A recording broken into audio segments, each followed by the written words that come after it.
Colega Johnny Lescano, tiene usted el uso de la palabra. Sí. Presidente, yo quisiera hacerle algunas preguntas a nuestro ex colega Omar Chicade. Él ha referido que se lleva desamorando, ¿no? Hay una desilusión del gobierno de Ollanta y por eso no se denunció todas estas cosas que denuncia en su libro. Pero vemos que se estaban cometiendo delitos y a pesar de eso no hubo ninguna denuncia interna de las personas cercanas al presidente Ollanta Humala. Usted, que es un abogado especialista en derecho penal, no tomó en cuenta esto para denunciarlo oportunamente porque se ha hecho daño al país. Y precisamente esta comisión está investigando delitos de presunta usurpación de funciones y otros delitos. ¿Qué pasó ahí? ¿No evaluó bien? ¿Solamente vio la parte política?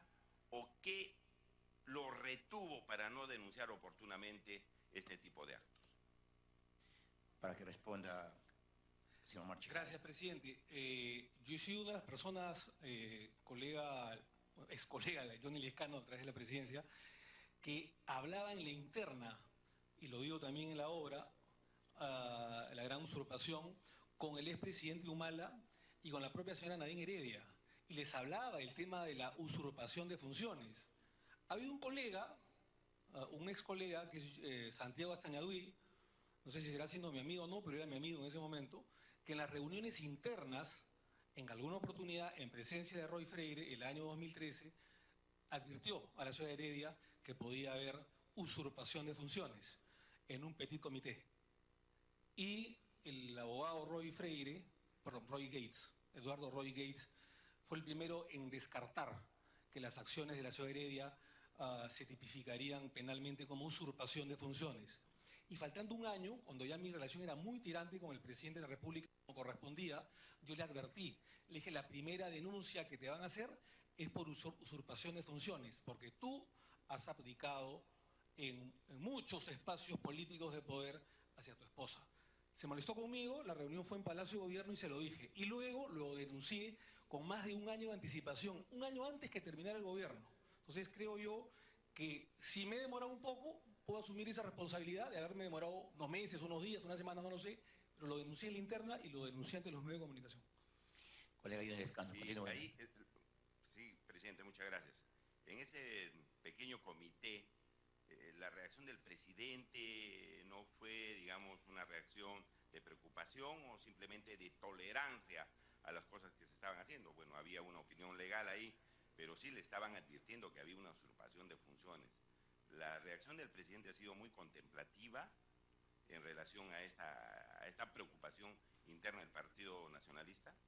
Para que responda, señor Omar Chicade. Como buen militar, no digo que todos sean así, él probablemente, no conmigo, pero con la mayoría de miembros de la bancada, debo decir, y acá hay uno que ha sido Justiniano Pasa, que puede dar fe, de alguna manera, si se acuerda de las reuniones de bancada, a veces el expresidente Humala pensaba que se manejaba en el cuartel, ¿no es cierto? Es decir, que sus afirmaciones o sus instrucciones eran órdenes, digamos, intachables, y cualquier opinión en contrario, él podía molestarse porque sus subalternos o subordinados no le hacían caso. Y a las personas que, más allá de las amistades que hubiera podido tener, se osaban de alguna manera a poder criticar o discrepar, poco a poco eran apartados del partido, apartados de ciertas comisiones o de ciertos puestos importantes o de ciertos puestos expectaticios. Eso era lo que sucedía. Eso no sucedía conmigo, porque a mí no me importaba. Finalmente yo estaba tranquilo en el Congreso de la República como parlamentario, fui elegido en mi puesto legislativo, en algún momento fui presidente de la Comisión de Constitución. Yo me acuerdo que alguna vez, y me acuerdo perfectamente, cuando se discutía el tema de la sentencia Tineo Cabrera para involucrar al expresidente Alan García en el tema de la megacomisión, yo señalé autónomamente, y le constará al congresista Mulder, que las decisiones que se pudiesen tomar como sentencias en el Tribunal Constitucional sí afectaban la supuesta independencia del Congreso de la República y que las sentencias tenían que acatarse y que por lo tanto el debido proceso funcionaba tanto en fuero judicial como en fuero legislativo y que el Congreso de la República no podía ser una isla.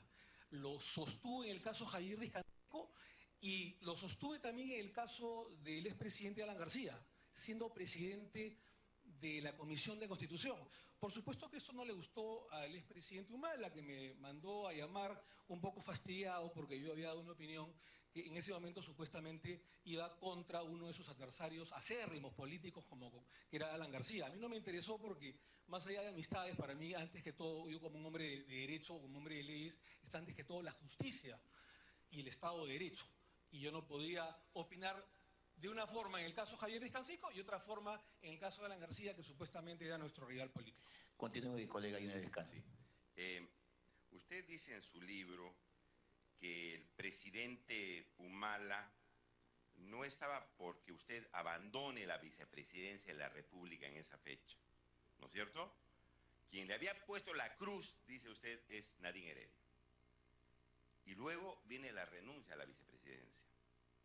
¿Por qué toma usted esa decisión? Porque venía de un requerimiento absolutamente ilegal, que era una señora que estaba usurpando funciones. Usted ha debido mantenerse firme y decir, oiga, me están obligando a renunciar a una persona que nada tiene que ver con las políticas de Estado.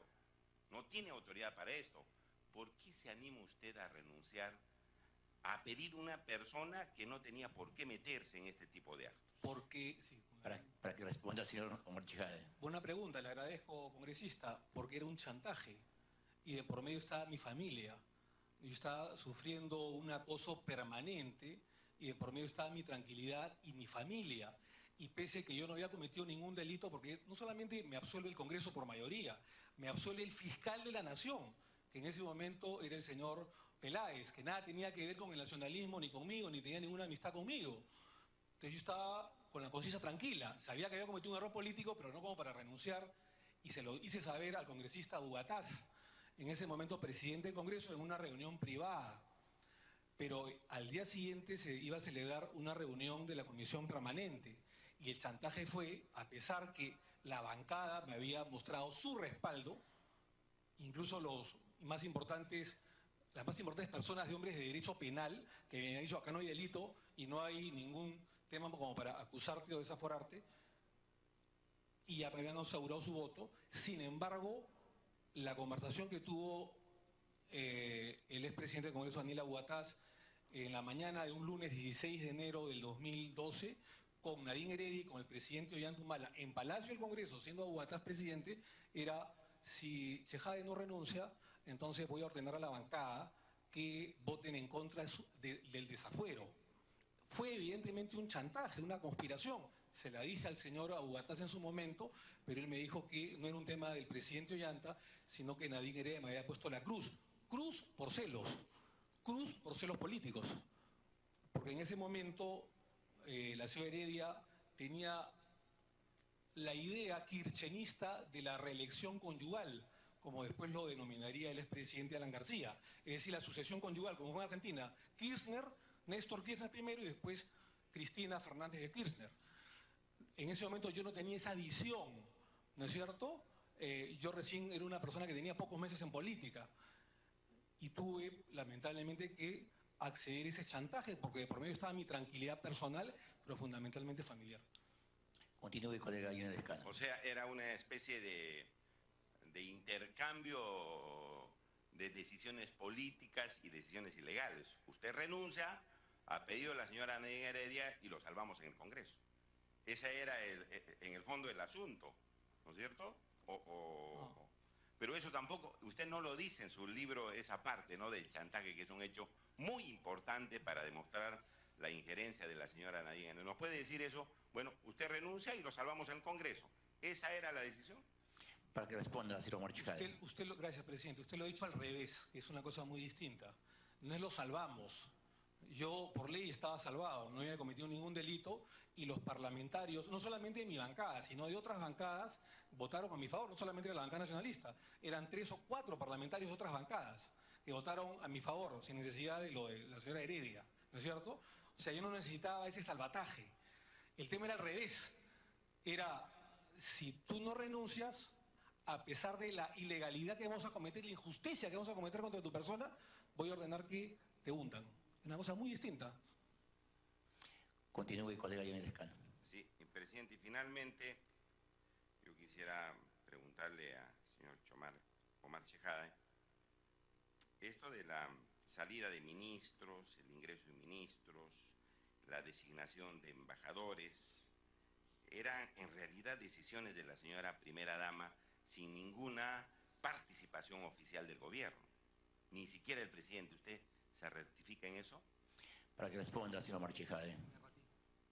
Me ratifico, no puedo decir de que exactamente todos los ministros fueron nombrados por la señora Heredia, tampoco me constaría que la totalidad de los ministros fueron nombrados por ella, pero muchos ministros importantes, luego de la caída de Salomón, Lerner y Valdés, fueron nombrados por ella, es decir, Juan Jiménez, Ana Jara, el propio Cateriano, René Cornejo. Fueron 4 ministros de la más íntima confianza política de la señora Heredia y que fueron promovidos al grado de ministro. La designación de ministro de Economía de Luis Miguel Castilla y luego del sucesor Segura fueron nombramientos a dedo digitados por la señora Heredia, entre otros ministerios. Yo sé que el señor Huguatás está acá, y yo no sé si ratificará lo que yo digo, y si no lo ratifica está mintiendo, o va a mentir, espero que diga la verdad. Aquel 16 de enero, en un restaurante sanisidrino, en un almuerzo que él me invita, justamente para ver este tema del chantaje de la señora Heredia y mi renuncia a la vicepresidencia, cuando yo le digo justamente lo que el congresista Lescano señala, ¿yo por qué tengo que decir a una persona que no ha sido elegida por el pueblo? Porque en ese momento yo no tenía, digamos, la visión de que la señora Heredia era la que tomaba las decisiones. Yo le digo, yo no voy a renunciar, quiero hablar con Ollanta. No, Ollanta no te va a contestar el teléfono, me dice Huguatás. Pero Ollanta es el presidente de la República, le digo. Y él se sonríe y me dice, ¿en qué país vives? Lo comento en el libro, ¿no es cierto? En lo que existe el día de hoy era el séptimo mes de gobierno. Y él era el presidente del Congreso. Lo que existe en el Perú de hoy, el Perú de facto, es un cogobierno. Un cogobierno. Mientras Ollanta Humala dirige la Seguridad Ciudadana, el Ministerio del Interior, el Ministerio de Defensa, las Fuerzas Armadas, que es su especialidad, Nadine dirige y gobierna en todos los demás ministerios, de la producción, los temas sociales, el Ministerio de Economía, el Ministerio de Justicia, todos los ministerios eran gobernados por Nadine, excepto lo de las Fuerzas Armadas y Policiales, que los dirigía Humala. Existe un cogobierno. En ese momento yo dudé, pensé que era una exageración de Daniela Huguatás. El tiempo finalmente, lamentablemente, le daría la razón. Pero ese es un proceso en el que yo voy, eso dándome cuenta que en el transcurso del tiempo, al segundo o al tercer año, poco a poco, al ver la interna y al tener acceso como vocero de la bancada, pese a mis críticas internas, como correspondía, y mis críticas eran internas, y luego ya pasé como crítico en los medios de comunicación, incluso escribiendo un libro, cosa que nadie de la bancada se atrevió a hacer. Yo creo modesta parte, tuve la valentía de hacerlo cuando éramos gobierno, o cuando el presidente de la República, Ollanta Humala, era gobierno. Me enfrenté a él. Yo no esperé que terminara su gobierno y después de un año escribir un libro. Lo hice un año antes. Y mis críticas fueron un año antes. Continúe, colega Johnny Lescano. Una pregunta final sobre temas, presidente, al congresista Omar Chejade. Este asunto de la hoja de ruta fue decisión, digamos, de quienes debían proponer al pueblo peruano una propuesta política, o también fue un asunto de la señora Nadine Heredia. Y en segundo lugar, había una propuesta importante para la situación del transporte aéreo, que era la línea aérea de bandera, que el presidente lo propuso, y después dieron marcha atrás. En esta decisión de dar marcha atrás en esta propuesta que era importante, ¿estuvo la mano la señora Nadine Heredia o en otros temas además? Para que responda, señor Omar Chejade. Sobre la segunda pregunta de la línea de bandera, desconozco. Lo único que sé es que efectivamente hubo esa propuesta, luego se vino abajo. Desconozco los motivos o las motivaciones. Entiendo que el expresidente Humala cambió no ideología, sino de centro ideológico, de espacio ideológico, ¿no es cierto? Pasó de la izquierda al centro y después luego al centro derecha, ¿no es cierto? Prescindiendo de Ciudadanos por el Cambio o Intelectuales por el Cambio, que es el grupo que le lleva a Lerner. Así que desconozco las motivaciones internas y si Nadine Heredia intervino o no, no lo sé. Lo que sí puedo decir es que en el tema de la hoja de ruta, Nadine Heredia no intervino, ¿no? Con todo respeto lo quiero decir, presidente, por su intermedio, yo no creo que la capacidad cognitiva o intelectual de ambas personas, del expresidente de la República o de la ex primera dama, diera para elaborar una hoja de ruta. Esa hoja de ruta se elabora con el liderazgo de Salomón Lerner, que a todos nos pareció bien, había que ayornar, que mejorar la gran transformación, porque en la segunda vuelta no íbamos a ganar con la gran transformación, y es Salomón Lerner, como lo explico en el libro, el que aglutina a muchos intelectuales y técnicos que no habían votado por nosotros en primera vuelta y que venían de un centro-izquierda, fundamentalmente el grupo de Perú Posible, de Toledo, entre otras instituciones o otras bancadas u otros partidos. Pero básicamente quien lidera eso era o fue Salomón Lerner, ¿no? Sí, una última colega pregunta, Ion Lescano. presidente. La última, para que los parlamentarios colegas puedan preguntar. Las relaciones con Venezuela y Brasil, estas relaciones ilegales, ¿son ciertas o no son ciertas? ¿Las relaciones, perdón? Con Venezuela y Brasil, con el presidente Chávez, con el señor Lula, con ministros de Lula, ¿eso ha llegado a pasar o no? Para que responda, señor Marchijade. Bueno, en ambos temas a mí no me consta, porque yo tenía, digamos, otro trabajo y ellos compartimentaban información, compartimentaban muchas veces trabajo y acciones, como por ejemplo el tema de finanzas, que lo veían ellos mismos. Yo en esa época, el 2006, no participé en la campaña. Yo conozco a Yantumala en el 2007 por una presentación que me hace Salomón Lerner cuando yo trabajaba en la Procuraduría Anticorrupción, y en febrero del 2008 pasó a ser su abogado después que renunció a esa institución, a la Procuraduría. Entonces, mi opinión, digamos, en ese aspecto sería subjetiva, dado a los comentarios de los medios de comunicación. Lo que sí puedo decir es que cuando Humala estaba bajo mi patrocinio, yo, y tenía impedimento de salida, o comparecencia restringida en un otro caso, yo solicitaba permiso de salida al juez y al tribunal en algunos otros casos para que pueda viajar a algunos sitios fuera de Lima, porque ni siquiera podía salir de Lima sin permiso, mucho menos del Perú. Pues cuando salía del Perú, yo solicitaba el permiso, me lo daban, y en algunas oportunidades el expresidente Humala, cuando no era presidente, cuando era líder de la oposición, viajó a Brasil a entrevistarse con Lula y después con Dilma. Tengo la impresión que Ollanta Humala, esta es una impresión política personal, de un excongresista además y un ex vicepresidente de la República, tengo la impresión, señor presidente, a través suyo, que Humala empieza a alejarse de Venezuela políticamente, quiero decir, a partir de 2008-2009, cuando empieza a acercarse a Lula, a acercarse al Partido de los Trabajadores, y cuando Lula empieza a aconsejarle que un gobierno chavista, un gobierno de esa magnitud, estatista, controlador, semidictatorial, no iba a tener ningún resultado en el Perú, y eso me lo comentó en algún momento el expresidente Humala, y que más bien lo que tenía que apuntar, como lo estaba haciendo Lula en Brasil, era a un gobierno de inclusión social, un gobierno popular, un gobierno que respete el Estado de Derecho, que no sea estatista, que no siga el modelo venezolano, chavista, y que apunte más bien al modelo brasileño, cosa que intentó hacer por lo menos en la campaña y en los primeros meses de gobierno.